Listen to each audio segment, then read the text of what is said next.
Agenda 21 is a social engineering plan that imposes centralized control over the people under the guise of environmentalism by attacking private property, limiting energy use, regulating the food supply, using genetically modified foods, eugenics, depopulation, stockpiling and concentrating people into ghettos.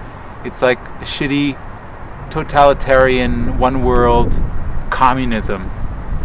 And there's some fools, either they're fools or misinformation agents, that are associating veganism with Agenda 21 and the depopulation plan, which is just pornographically stupid. Like, what kind of stuff are they doing and saying? It's like the nicknaming veganism like the New World Order diet.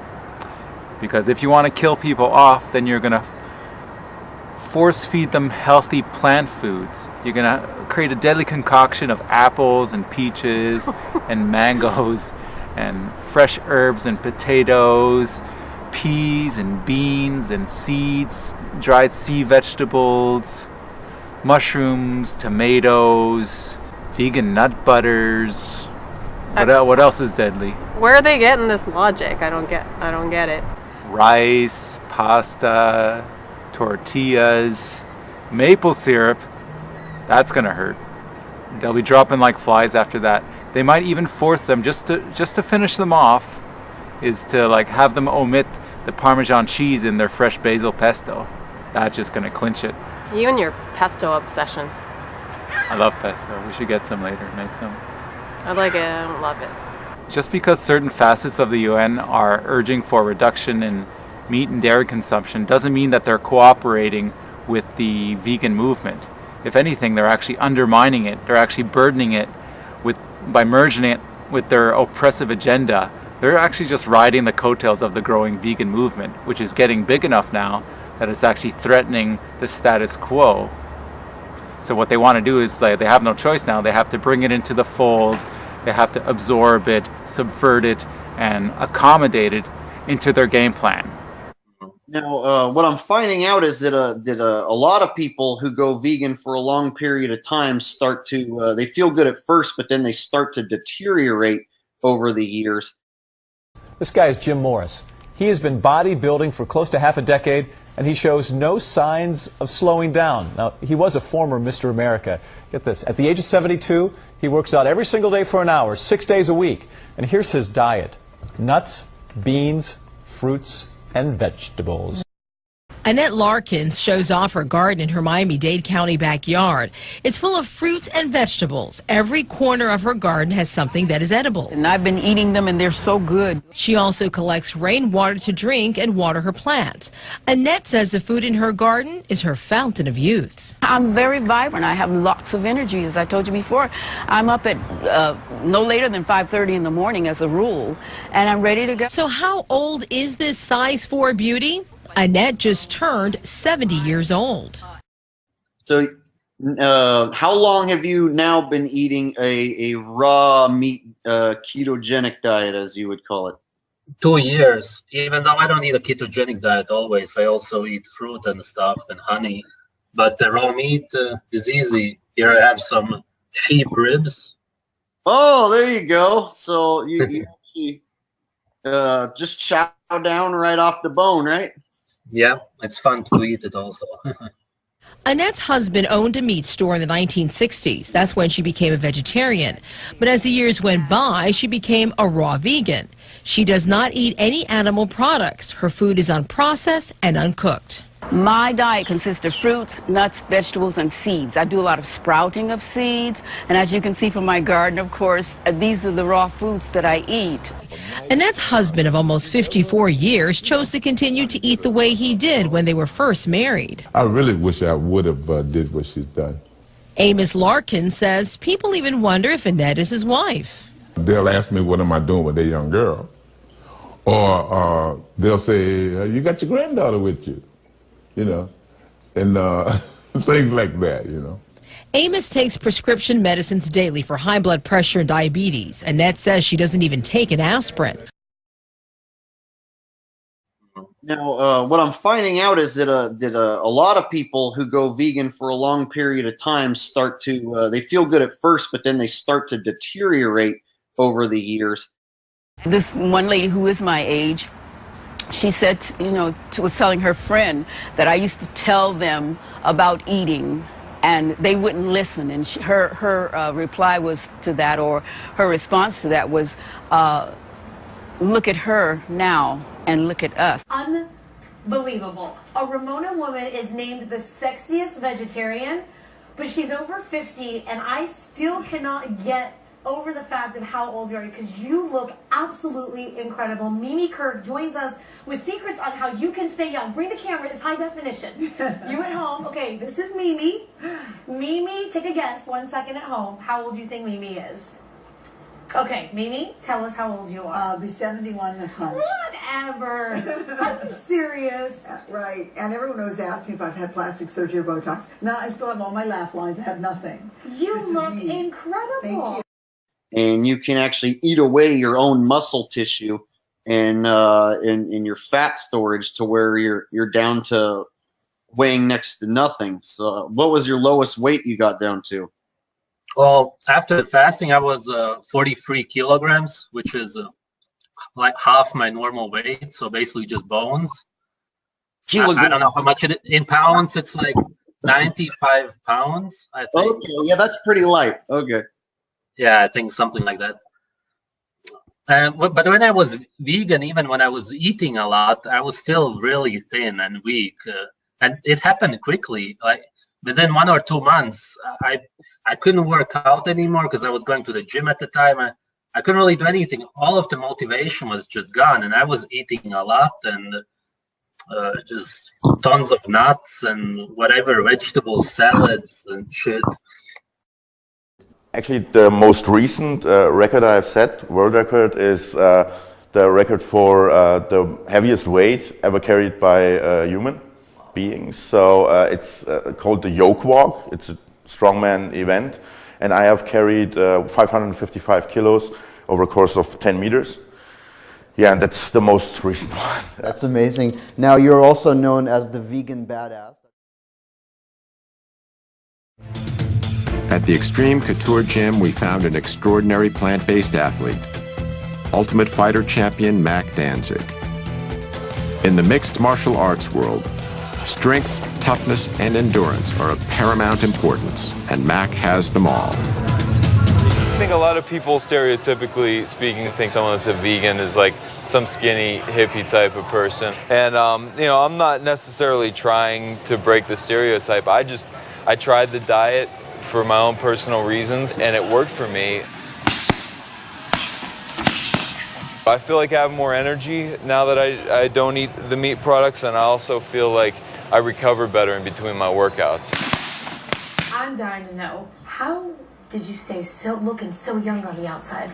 Well, I believe in animal protection, so I'm a vegetarian, actually a vegan. I don't eat any animal products. I don't like the inhumane treatment, and I think a lot of the food today is antibiotics and steroids, and I don't mind getting older. I just want to be healthy. I love to travel. I have a young boyfriend. I want to feel good. So I have a big green drink every morning. I think everybody should do that. What's in it? Well, I put vegetables in it. I put like celery and cucumber, which is good for your skin. I put lots of spinach in. And then I add fruit like apples or pineapple, anything you like that's live food. I'm looking at you, like while you're talking, half focusing on what you're saying, half just looking at you. You don't look like any other 71-year-old. Can you stand up for a second? Sure. Can you stand up and just take a look? Okay, we're going to compare. I want to compare our arms too.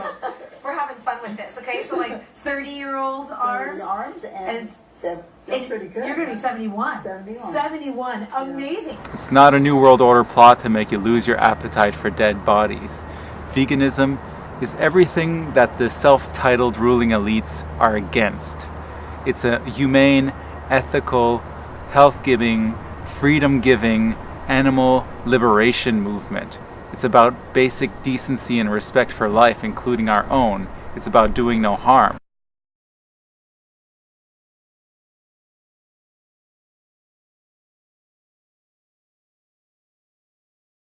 Okay.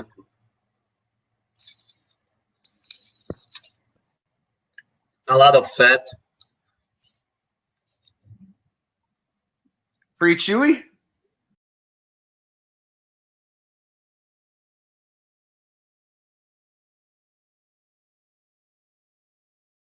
And then once I saw people eating raw meat, and I've been hearing stories of vegans quitting veganism and coming out the other end eating raw meat, I just decided to give it a go, and here I am eating it, and if I'm alive tomorrow, well, there you go. There's more videos now of people like eating raw meat and like they're acting like they enjoy it, feel like they're eating like goat liver, and they're like, oh yeah, it goes down pretty good. And they're saying that like parasites are good for you, that you should have parasite, that like those little monsters with the teeth, if you see them up close, those are your friends. Tapeworms, like, you should have tapeworm. Yeah. Stuck inside you at all times. You should have tapeworms over for dinner every night because they help you eat the food. And you can go to sleep resting easy that you got Nessie the Loch Ness Monster swimming around in your guts. Yeah, how could they possibly justify that? Like, what kind of stuff are they doing and saying? It's like the nicknaming veganism like the New World Order diet.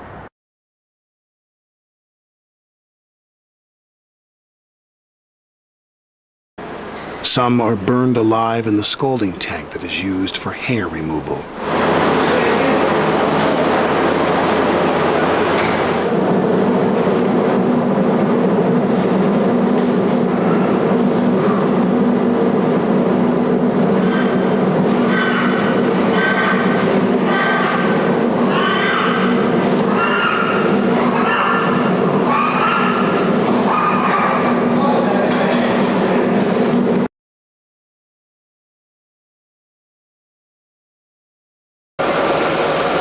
At a fraction of their natural lifespan, they're shipped to slaughter. Most hamburger in this country comes from spent dairy cows.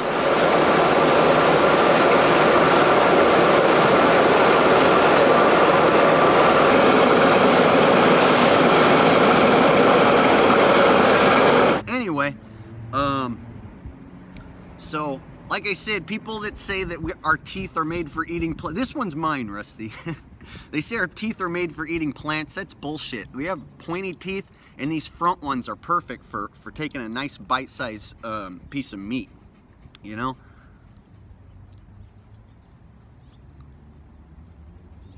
If you look at a chart of your average carnivore, your average omnivore, herbivore, and frugivore, you'll find that we fall completely. Every organ in our body is that of an herbivore, frugivore, not of an omnivore or carnivore. We have 2 hands and 2 feet, and we walk erect. All of the carnivores have 4 feet and perform their locomotion using all 4s. Tails. Carnivores have tails. Humans do not. Tongues. Only the truly carnivorous animals have rasping, rough tongues. All other creatures have smooth tongues. Claws. A lion's claws are like razors. Our lack of claws makes ripping skin or tough flesh extremely difficult. We possess much weaker, flat fingernails instead. Opposable thumbs. Our opposable thumbs make us extremely well equipped to collect a meal of fruit in a matter of a few seconds. Most people find the process effortless. All we have to do is pick it. The claws of carnivores allow them to catch their prey in a matter of seconds as well.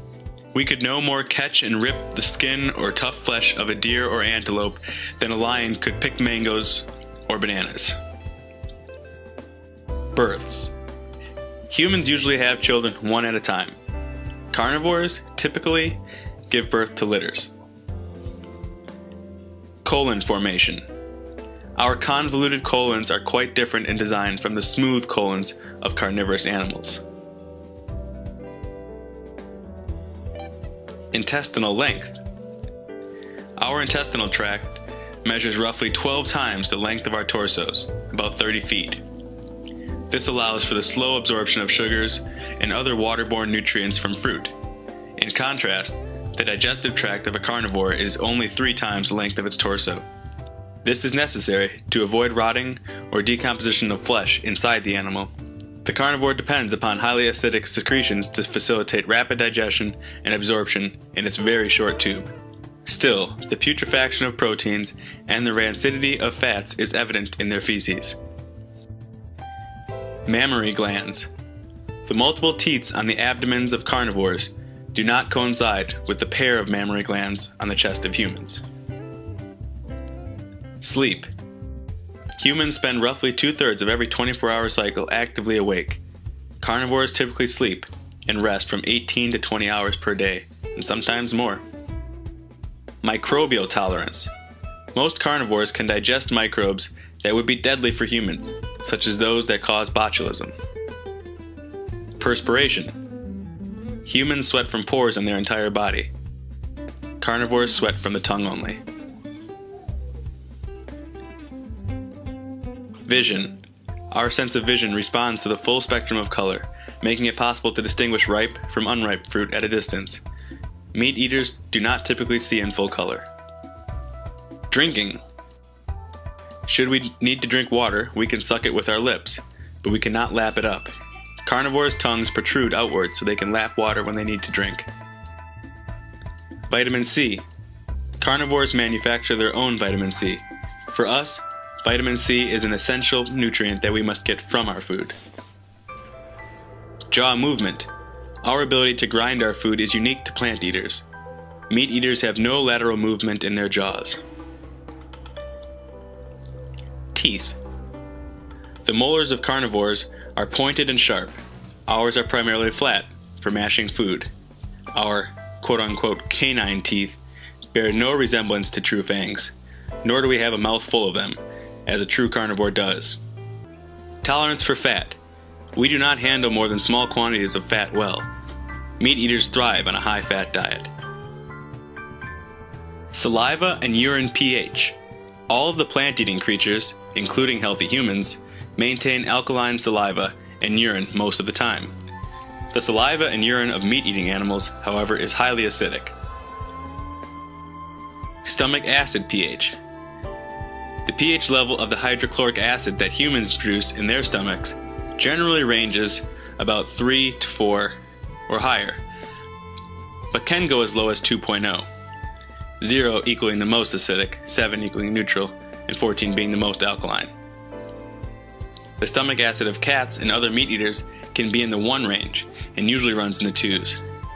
Because the pH scale is logarithmic, this means the stomach acid of a carnivore is at least 10 times stronger than that of a human and can be 100 or even 1,000 times stronger. Uricase. True carnivores secrete an enzyme called uricase to metabolize the uric acid in flesh. We secrete none, and so must neutralize this strong acid with our own alkaline minerals, primarily calcium. The resulting calcium urate crystals are one of the many pathogens of meat eating, in this case giving rise to or contributing to gout, arthritis, rheumatism, and bursitis. Cleanliness. We are the most particular of all creatures about the cleanliness of our food. Carnivores are the least picky, and will eat dirt, bugs, organic debris, and other items along with their food. Natural appetite. I saved this one for last, because this should say it all. Our mouths water at the sight and smells of the produce market. These are living foods, the source of our sustenance. But the smell of animals usually puts us off. Carnivores' mouths water at the sight of prey, and they react to the smell of animals as though they sense food. Our anatomy, physiology, biochemistry, and psychology all indicate that we are not carnivores.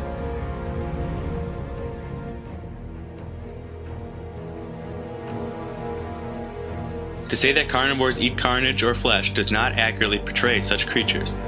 Animals that live on other animals usually eat raw meat, straight from the carcass, with relish. Carnivores consume most of the animals, not merely the flesh, eating the muscle meat as well as the organs, and lapping up the warm, fresh blood and other bodily fluids with gusto. They delight in the guts and and their partially digested contents. They even crush, split, and eat the smaller bones, and their marrow and gristle. Most of us love animals as fellow creatures on Earth. We do not salivate at the idea of crushing the life out of a rabbit with our bare hands and teeth, and the thought of eating one in a freshly killed state is repulsive. Oh, I guess it's full of maggots or anything. We certainly do not enjoy chewing on bones, It's so squidgy. bristle, entrails, chunks of raw fat and flesh, and the hair and vermin that inevitably accompany them. We cannot imagine slurping hot blood, getting it all over our faces, hands, and bodies. These behaviors are alien to our natural disposition and are actually sickening. This looks strange. We'll rub it.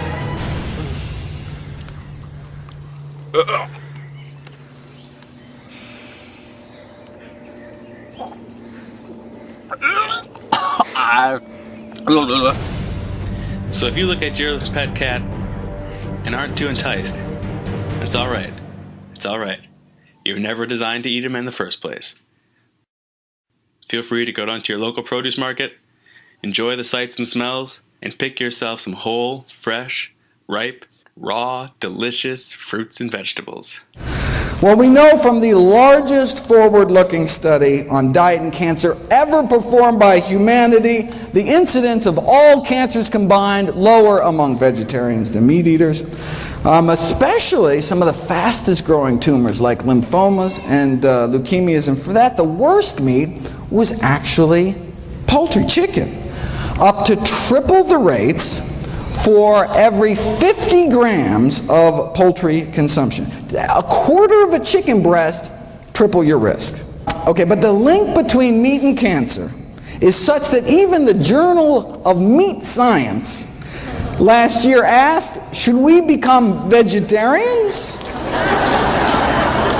Or they said, can we make meat safer? There's a bunch of additives, for example, that can suppress the toxic effects of the blood-based iron, the heme iron found in meat. They fear that if the National Cancer Institute recommendations to reduce meat consumption were adhered to, sure, cancer incidence may be reduced, but farmers in the meat industry would suffer important economic problems.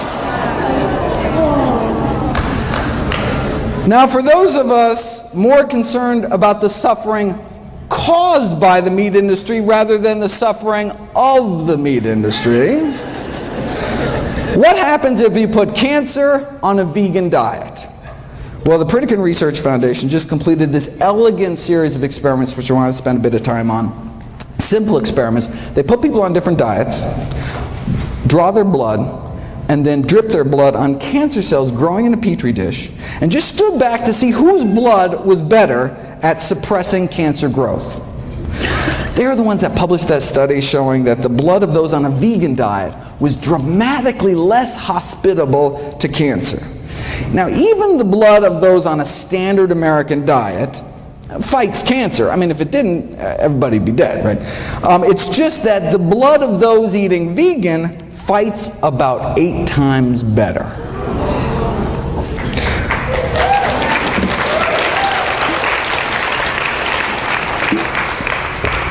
The blood of those on a standard American diet suppresses cancer growth by about 9%. You put people on a plant-based diet for a year, though, and their blood just tears it up. Right? The blood circulating through the bodies of vegans has nearly 8 times the stopping power when it comes to cancer cell growth. So no matter what the news says, and no matter what stupid hoaxes are out there, I'm not going to fall for that stuff, and I really hope that other people don't fall for it. A lot of the people that are buying into this lie are like I guess you could call them the neo-pagans. The ones that want to be like their ancestors were, which I think is cool. They want to be warriors, but they don't actually do any of the cool stuff, They don't do they're not into metal work or building a log cabin. They don't even freaking play the harp or play the bagpipes, but they eat pork chops. They got that down pretty good. If you really want to be a warrior, then don't make pigs, cows, and chickens and other animals your adversaries. Then fight the real enemy. Fight evil and protect the innocent. Our ancestors weren't great because they ate animals. They were great because they were defiant and chivalrous and heroic.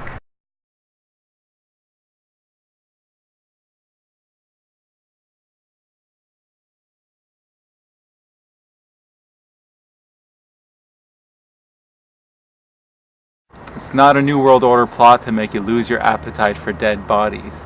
Veganism is everything that the self-titled ruling elites are against. It's a humane, ethical, health-giving, freedom-giving, animal liberation movement. It's about basic decency and respect for life, including our own.